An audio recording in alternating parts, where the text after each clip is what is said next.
Welcome to Films and Stuff with your hosts, Pete Mitchell and Ethan Hunt. Hi, everybody. Welcome back to the Films and Stuff podcast. I am Ethan, overly enthusiastic for today, joined as always by most valuable Pete, who is not even going to feign his enthusiasm. The question is, I can't do it. Why, Pete? What's on tap today? What have we seen? What summer blockbuster did we rush breathlessly to? Only, once again, as is the case every 3 years, we walked away disappointed. Unfortunately, you and I had the great pleasure of watching Jurassic World 4 Rebirth.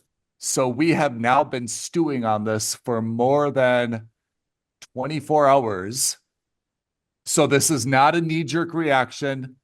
This is not the emotion blinding us, overcome by, an initial reaction. These are well-measured, thoughtful feedback about Jurassic World, Rebirth, starring Scarlett Johansson, Mahershala Ali, Jonathan Bailey from Bridgerton, Rupert Friend, the Lincoln Lawyer is in there. It's a good cast, but it's just, why? For the love of God, why? Well, I think we should put this in perspective. Apart from the original Steven Spielberg, Michael Crichton, Laura Dern, Sam Neill, Jurassic Park. Apart from that one, which was fantastic in every way, shape, or form, the Jurassic franchise has stumbled on its own success. Every 3 years, they release a film, and despite critics' reactions and audience reactions, it makes $1.x billion worldwide. It is a juggernaut of a franchise, right? Yeah. And this movie didn't need to be made, apart from the fact that, someone needed to make a movie in Hollywood and they wanted to make a lot of money. And then they basically put a storyline around it. Let's start there. What do you think of the overall plot, which I'm going to maintain for the entirety of this episode is intellectual property theft of the idea that we had about 3 years ago?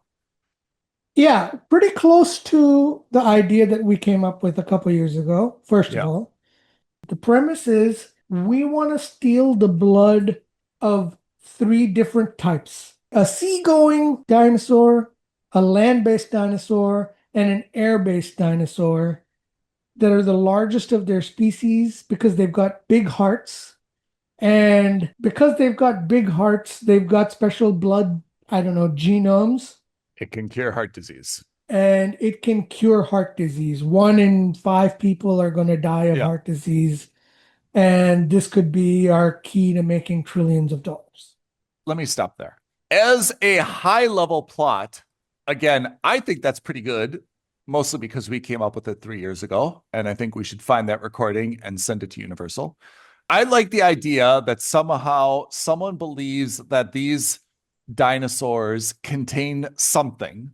Let's not get into the DNA or whatever it is, but they contain something that may have a benefit for modern medicine, and therefore this is very valuable.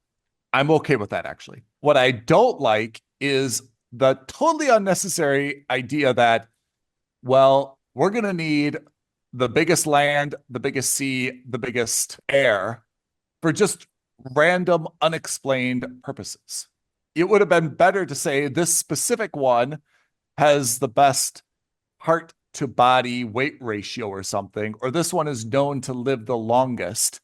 But to just say 3 for no real reason, I thought was unnecessarily stupid. Yep. I'm down with the idea. Everyone loves to make Big Pharma the bad guy. Yeah. I'm down with the idea that Big Pharma's like, hey, we got to get some DNA. We're trying to recreate it in a lab. It's not really working. We need live DNA. We're obviously not supposed to go to this island. we need Blackwater to take us. I'm actually okay with that idea as well. I'm not okay with the execution of that idea, which is so ragtag and clumsy at best that it kind of undermines the whole, we've got deep pockets, this is really important, let's get the best of the best. Let's get the best of the best. So let's negotiate with a guy sitting in a bar in Suriname. Let's get swindled by these guys. Let's get 4 people and a shitty boat. And why don't I just show up looking like, I don't know. I mean, we've seen this character. I'm ready to sell timeshares in Florida. Exactly. Like, if you're really going on this thing, are you really going to wear like a leisure suit? You know, linen leisure suit. I mean, with a hat. He's got the belt on. He's got the lace-up shoes on. I mean, you wouldn't even wear this on a flight to South America, to be honest. You absolutely would not wear this on a mission like this with, you know, the aluminum suitcase and, okay, awful. Let's talk about the crew, because I think we're going into the plot, but this is where I really have some problems. As a writer's room idea, I'm not opposed to Scarlett Johansson being the lead in this movie. And based on what she's done as Black Widow, I feel like she could absolutely lead an ops team based on her prior work. What I have a problem with is she comes across as very wishy-washy. Sometimes she's super tough. She's obviously grieving over some job that went bad in Yemen, right? She's up and down. And I guess I just don't see her character as consistent with, like, she should have been badass, no prisoners, no emotion. I'm here to do the job, get the money, kill dinosaurs if necessary. That's who I am kind of attitude. And I felt like her character just was not consistent, and not at all, after you've met her, the type of person you'd be like, oh, well, she's the best, I'm going to hire her. Yeah. No way. That's the only person that they've hired. Well, yeah. And then she gets them to hire Mahershala Ali's, he's a boat driver. Okay. Right. I mean, the boat part is the easy part. That's it. They've got Scarlett Johansson. They've got Bobby Atwater, and they've got Mahershala Ali. They've got a French engineer on the boat, for some stupid reason can only speak French. I mean, I guess that they're just trying to add color to the doesn't add plot, anything. but like totally means nothing. And then they've got the girl who's basically a glorified scout. Yeah. So it's a squad of 5. Yeah. Against 3 of the largest dinosaurs on the planet, and 1 pharmaceutical guy who we all knew was going to die because he was going to clearly be the bad guy from the get-go. As soon as you wear the leisure suit and the safari hat in the forest, you can be sure in a Jurassic franchise that a dinosaur is going to eat your head off. Oh, yeah. Oh, and let's not forget our hot but super nerdy archaeologist working at the museum who's all of a sudden pretty adept at being in the field. Well, here's where that doesn't make sense. We know what we need. We need the 3 biggest ones, right? And we know where they are. What do you actually need a dinosaur expert for? They're the biggest ones. It's not like, hey, we need someone to identify which one it is. We already know which ones they are, right? And somehow they're able to track them, apparently. The mosasaur, fine. They were tracking them from the beginning and they had a plausible set. Yeah. But all the others, how did they know this was the valley they were in? How did they know where the other guys were going to be? I don't know. Just so many problems. Okay. That's a plot. That's the plot and the characters. That's the A plot and the A tier characters. That's a problem. The entire B squad didn't need to be there. Oh, Why man. do we have the Lincoln lawyer with his 2 daughters, one of whom is about the college trope, right? She's about to leave for college, who's got the real shitty boyfriend that nobody would accept. No. And they're on a boat in dinosaur-infested waters. Like, there's that one scene where Mahershala Ali got pissed off at that guy because he was like, what are you doing out here? Yeah. Like, don't you know any better? And that was the smartest thing said in the movie, because I was thinking exactly the same thing. Why would you be on a crappy little yacht sailing across the ocean with your two daughters, the shitty boyfriend, in waters where you know dinosaurs exist? Why? Why? Oh, well, my daughter's going away to NYU next year. That's how you want to spend your last summer together, potentially dying? Yeah. I mean, that whole family, I agree, was I will give them the trope because we've seen it. Remember in one of the Jurassic Parks, we saw the person paragliding. Yeah, that and was the they're third one. like, I'll give them the trope. It doesn't make sense, but it is a movie, so I'll suspend the reality. My problem is that seemed like a Disney-esque. It was just an awful cast of four people. None It's a likable. waste. They didn't need to Yeah. be there. Why? No. They were separated from the start. Yeah. They meet for 20 minutes in the movie time. Yeah. They get separated again, and then they meet again at the very end. Yeah. I didn't like any of the characters. Oh, I think awful. I got the boyfriend's arc, which actually you could kind of see coming, right? He starts as the lazy bum, but deep down he's got a heart of gold and he is reliable and he doesn't care. I get all that, but you've got the one little daughter who is, of course, supposed to make cute with a little dinosaur. You've got the other daughter who's just, angry at everything and hates. For no reason, by the way. Yeah. I mean, the whole thing was just off-putting. I would like to hear the person who walks out of that film and is like, that was a great part of the film. That's the part that I liked, or that was really enjoyable, or I really enjoyed that family, or I thought they added something to it. It did not. Absolutely nothing. I respect the idea that there needed to be a B plot because the A plot was so awful. And to be honest, that cast was so thin that you can't just have Scarlett Johansson, Ali, Dr. Henry Loomis, and the CEO. You can't just have those four guys walk in on the island alone. There wasn't nearly enough to make that a movie. So I get it why they needed to have a B plot, not a compelling B plot. They should have had 3 teams. One going after each of the dinosaurs, and each team should have been a squad of like 10 people. So you have like a platoon's worth of people on there. And then you have fun because each one gets picked off, as you would expect. But like when you already only have 4 people, how many of them are going to get picked off? You knew Mahershala Ali was going to give himself up at the end. And then somehow, by the way, spoiler alert, he doesn't die.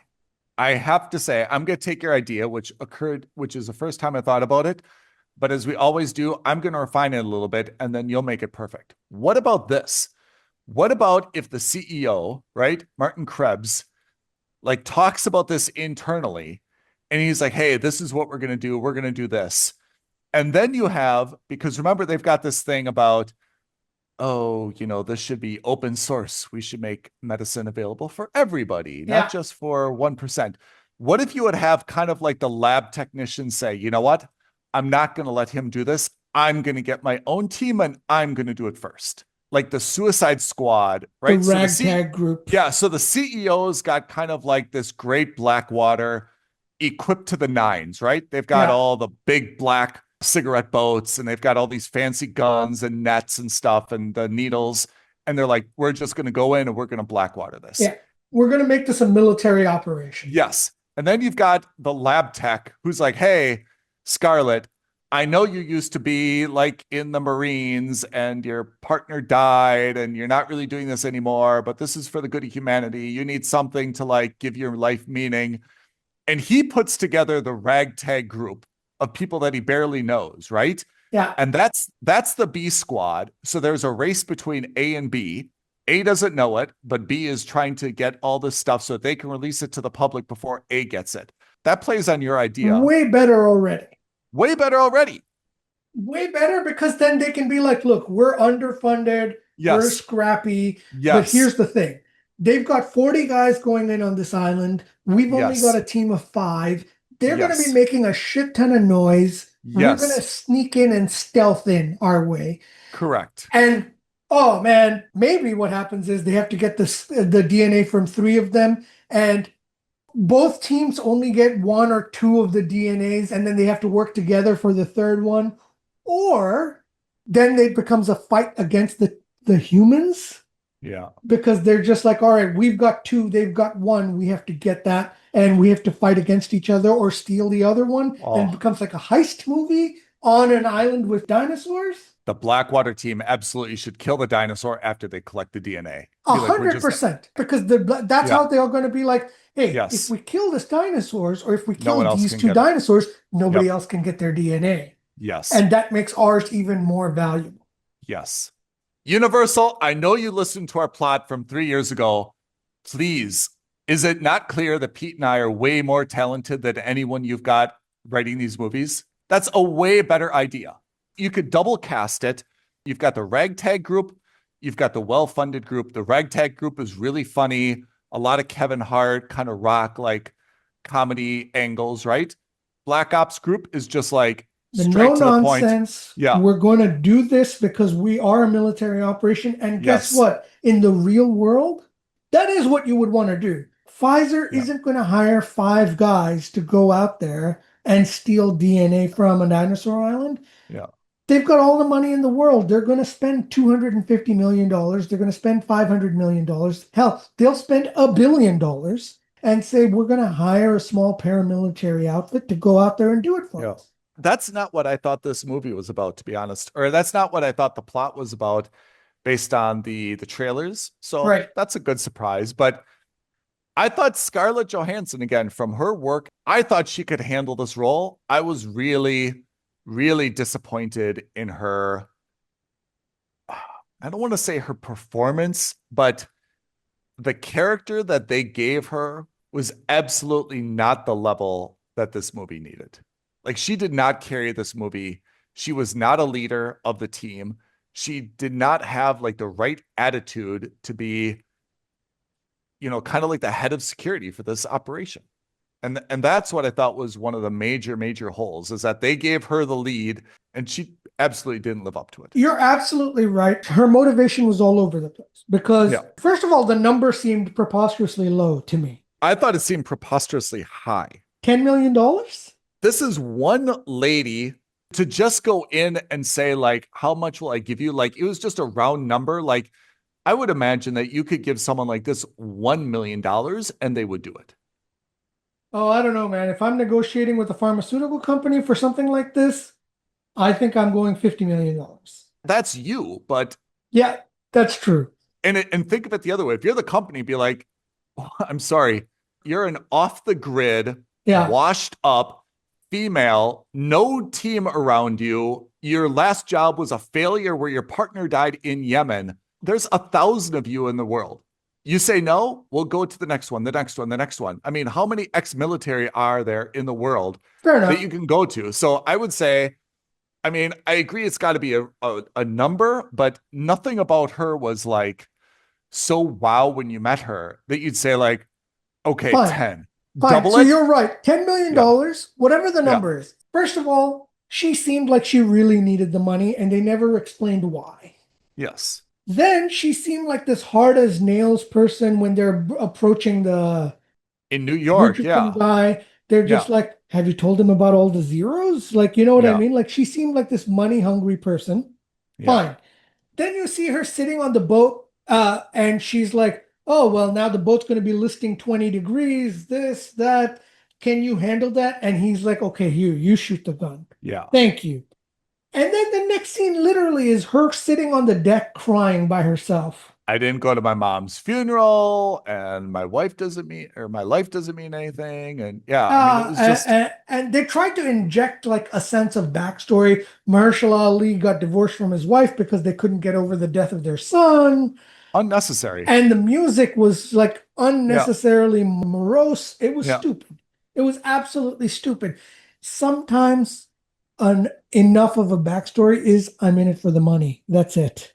Look, I miss the days of Die Hard and Hans Gruber. Yeah. I actually want a bad guy who's just a bad guy. Say, look, we've all had our lives. We've all had our trials and tribulations. I'm here to do a job. I don't know if this is right. I don't know if it's moral, immoral, legal, illegal. I'm here to do a job. I don't care if you're a nice guy or not a nice guy. You're paying me 50% upfront to get you on the island, 50% when I get you home safe. That's what I'm going to do. No one's going to get in my way. Definitely not a group of kids stranded in the ocean, not this guy SOS signal. I've got a job to do. I'll pick them up on the way back. That's how I would expect a bad guy to if you approach this. wanted to do that, you have to do it over the course of the movie in a logical way. If they were a part of the paramilitary organization and the archaeologist the whole time was like, no, you can't hurt these dinosaurs. No, you can't do this.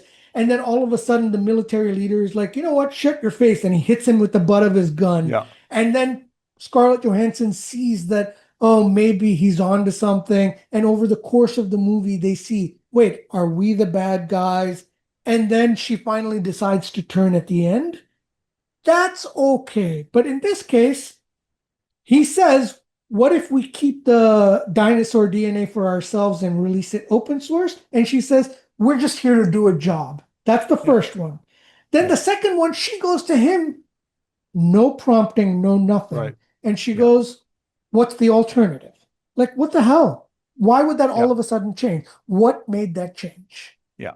Again, it would have been better if her mom would have died of heart disease and her mom was on Medicaid, and then you're going to make this big woke kind of sob story that her mom couldn't get the medicine she needed, and she found out midway, wait a second, I was here to help you do this thing. I didn't know what you were doing with it. Oh, you're only creating this super drug for like this exclusive longevity thing for super wealthy people, like people like my mom won't be able to benefit from. Then that's a better backstory in terms of demonstrating why you want to flip position. But I mean, she makes this big thing of like, oh, I was just in Yemen and IEDs and car bombs and stuff. Like, this is not someone who's been on like their first mission where their perspective can change. She should be a hardened mercenary. Say, look, I'm not here for emotions. I'm here to do the job. Every job's got its who's the good guy, who's the bad guy. I'm a soldier. I'm not here to make policy decisions. I'm here to follow my instructions. You know, like that's the character I wanted to see. But I thought she failed the movie. If anyone can find a good review where Scarlett Johansson, and I'm not blaming her specifically because she's given a script and maybe someone said, read the script. And she said, this is awful. And they're like, well do you want to do this? Yes or no? Yeah, you're a mercenary in the movie. Just do it. Yeah. You're an actor in real life. Do you want to do it? Yes or no? It's not personal, but can anyone find a review that said, hey, Zora Bennett was an amazing character in the Jurassic franchise. What a performance, like carried the movie. I can't believe that's the case. Awful, just awful, really. And I, again, cannot get over the fact that this stupid family was involved. Like, they shouldn't have been there. They didn't need to be there. No. They didn't need to be there. You could have had the team split up in two. And by the way, I get it. You need to have a bigger number of people.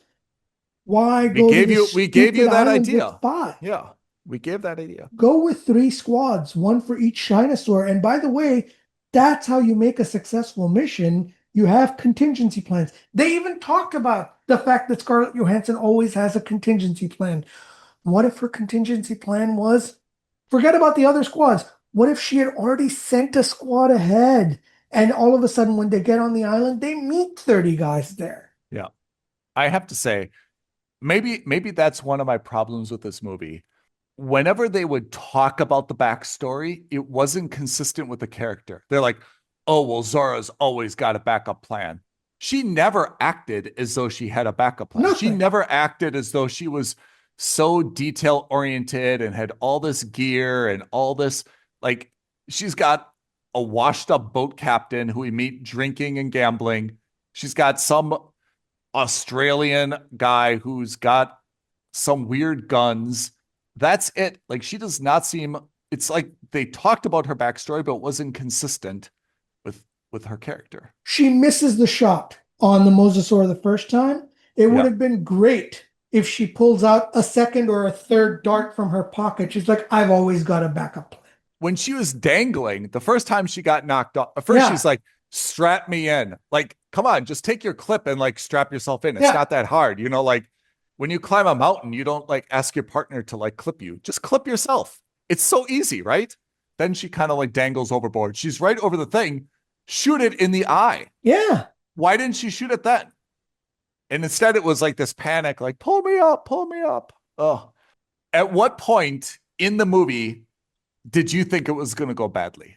I was the opening scene with this Snicker. Oh, you're right. You're absolutely right. I take it all back.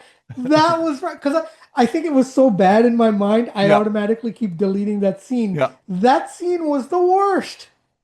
I mean, I'm still confused.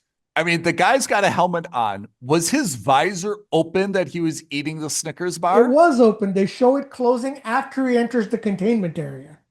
And what did he think happened to the Snickers wrapper? Like, did he He intentionally doesn't care. He's just going to litter. And then this facility, which probably cost a couple $2 billion, they have no problem designing a door that gets shorted out by a Snickers wrapper. It was just the idea, first of all, a blatant product placement. Yeah. But the idea that the guy's just like munching a Snickers on the floor and then his visor closes, which I didn't really think was a thing. I kind of missed it, but then I was like, he must have had it open. Okay, and then he just litters the wrapper. The wrapper mysteriously floats all around, gets sucked into a vent, shorts out the door, but it's still, and then that not just shorts out the door, basically it shuts down the entire facility that just decides to reboot and let all the dinosaurs out. But then the door closes.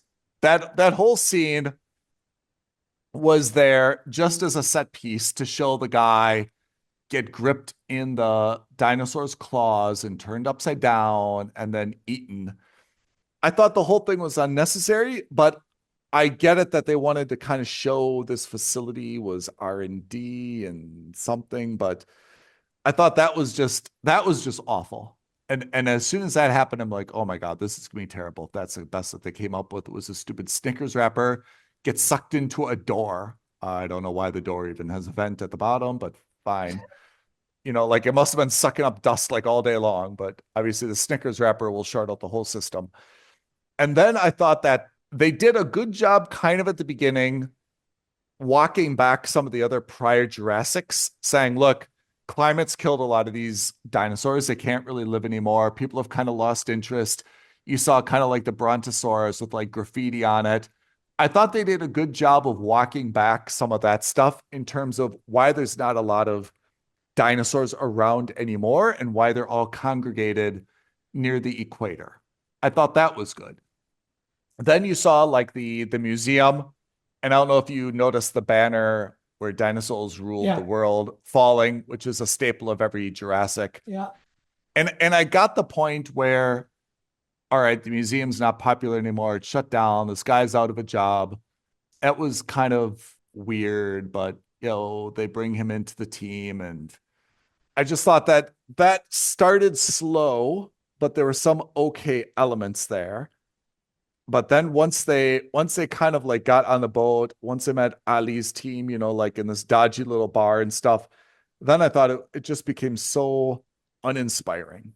Oh, I mean, I had so many stupid problems with that movie. Can I tell you one thing I liked? Please. I liked the needles. I thought actually that was a kind of cool invention. I thought that I really kind of liked the needles and how they like filled up with a little bit of like blood and tissue and popped into the air. I have to give them credit. I thought that was a pretty cool thing. Like elegant way to solve the problem. I thought that the dinosaurs weren't bad. I didn't have any really CGI issues. I thought the dinosaurs were high quality, but I think we kind of take them for granted after so many Jurassic Parks and so many Jurassic Worlds and so many Jurassic Kingdoms. Like it's not really scary anymore to see the T-Rex. It's not really scary to see the raptors, you know, like we've kind of, unfortunately, we've become a little bit desensitized to them. We've seen a bunch and it's just not like wow anymore. But I thought they did, you know, a reasonably good job with all the visuals. I think that's also something from Gareth Edwards, right? We saw him do some beautiful visuals in Godzilla. We saw him some beautiful visuals in The Creator last year. Yeah, so that's right. I can see why someone would make this movie and a studio would be proud of it. I thought the visuals were good. There were some very nice aerial shots. I mean, they spent certainly enough money on it. I just thought that the characters and the plot failed it. Yeah. And after seeing so many of these, I don't know how we could. I mean, it's a summer blockbuster. It's a big name. People will go. I mean, Jurassic always gets a lot, but I don't know how someone can walk out of that movie saying, wow, that was really great. I want to see it again, or I would absolutely stream that in a year from now, or I'm going to tell my friends it's definitely worth going to. I just don't know how anyone can walk out of that movie with anything other than okay, well, that was a good use of 2 hours and $10, you know? I just don't see anyone who can be enthusiastic about it. Yeah. And that's the disappointing part, because it's a very valuable franchise. The IP is good. The subject matter is good. There's no real legacy that they're now beholden to. But I mean, now it's like, okay, what's the next one? I mean, we know in 3 years, assuming this performs well, what's the next one? You know, like 3 years ago, you and I said, well, maybe they need to find out that actually dinosaurs contain this cure for cancer or something. And we weren't that far off. And I think that our idea has been stolen. What's the next one? If we've got to create one in 3 years from now, what is it? I think what happens is those dinosaurs on the equators that are there find a way, or have, in the cloning process, have found a way to terraform the Earth to go back to Jurassic time atmosphere. Okay. So it becomes not a race, but it becomes a question of who's going to survive, the dinosaurs or the humans. Like right now it's the humans, but I think they start proliferating because, they're releasing hundreds of billions of tons of CO2 gas and all that kind of things, and methane and all these things.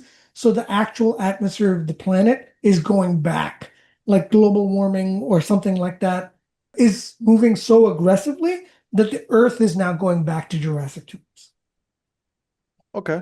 I mean, I get that as the underlying basis, but what's the plot within that line? I don't know. I mean, I think that's our homework in the coming days, is to think of like, what is the next plot that, can, the easy one is, okay, well, let's create a new Jurassic Park. And of course, everything's going to escape all over again. It's been done. I mean, the alternative is, okay, we want to protect the dinosaurs now, right? I mean, you could say that maybe it's fueled a lot of predators like hyenas or hippos or lions, and they're starting to we've got to actually protect these animals now. We don't want them to go extinct a second time. They're safe in the equator, so you've got to find a way to kind of like round them up and protect them. Maybe. The third one kind of touched upon that. Remember there was that black market in Malta? Malta, of all places. The franchise is just... Oh, it's about to go extinct. Maybe that's it. Maybe this is the last one before they reboot it. And then you could probably do a reboot Jurassic Park, which is, the original all over again. Possible. I was just really disappointed with the cast and the characters of this one. Not so much the overall plot, which is less nonsensical than some of the previous 6 I think we've seen, but I just thought that everyone mailed in their performance. All right. So what did you rate this movie? Skip. Likewise, this is a big fat skip. It's really hard for me to say a big summer blockbuster like this, where everyone wants to be in the air conditioning and everyone wants date night, something that's so well known, but I mean, this is just not worth your money or your time. Don't do it. Keith, before we sign off for the day, can you read off our social media, YouTube creds, so that people can like, dislike, but we prefer not to, agree, disagree, offer us their plot suggestions for the next Jurassic World installment? Yeah, please let us know. DM us on Instagram at Films and Stuff Podcast. But as always, the best thing you can do, like this video, leave a comment below, hit the subscribe button, and don't forget to hit that notification bell. Could not have said it better myself. Pete, I think we should congratulate ourselves for going to see this movie and staying through the end on the opening weekend. I really hope that this is of value to some of the listeners who may have been on the fence about seeing this or not seeing this, and save them a little bit of time and a little bit of money. But mostly, I hope a studio is listening to us and will let us come in and advise on future plots and character developments, because I think we would do a very, very good job. I think so. Or at least we couldn't do a worse job than what these guys are doing. I'm sorry, ScarJo. All right, everybody. Thanks for joining us on this week's episode of the Films and Stuff podcast. I'm Ethan, joined by Pete, and we will see you next week. Thanks, everyone. Thanks, Ethan. Thanks, everyone. Bye now. Thank you for listening to another episode of Films and Stuff. If you haven't already, please subscribe and review on Apple Podcasts, Spotify, or wherever podcasts are downloaded. Films and Stuff. There is no substitute.